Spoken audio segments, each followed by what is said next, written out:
Now, would you be surprised if I was to tell you that the snake that is being, or the serpent that is being mentioned in the book of Genesis is actually not the snake?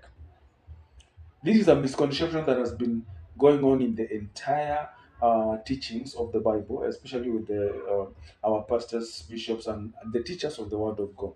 The truth of the matter is, if you go to the original Hebrew language, the word that has been used to describe the snake is Nahash. And I will tell you why that is not true. The serpent in Genesis is not the snake. Come with me, and then we get to understand exactly the logic behind it, the dimension, that the poetry and the wisdom behind the book of Genesis, besides the knowledge of the trees, the fruits, and all that, so that we demystify the language that has been used in the book of Genesis. In the book of Genesis, and more especially, or in the broader sense, the language of Hebrew, the word Nahash takes upon the form of different identities. And that is where now it brings a lot of intrigues and difficulties for people to understand. The word Nahash is actually identified with number one on the face value, the snake, the snake. Then the other one is the serpentine nature, the deception, the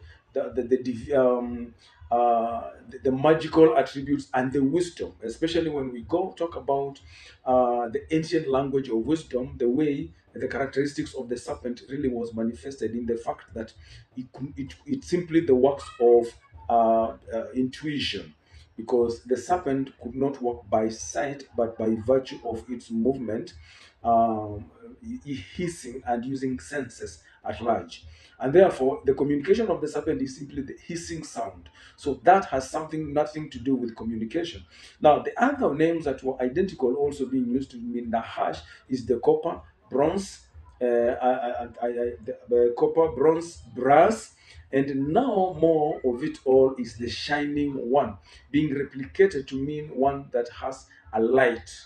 So, for us to be able to identify what then was this animal or the livestock that took upon the nature of a being, the reason here is that anytime you hear that the serpent communicated with the Eve, then it tells you, then we need to understand what kind of animal is this that took upon the image or the language, the dialect of humanity.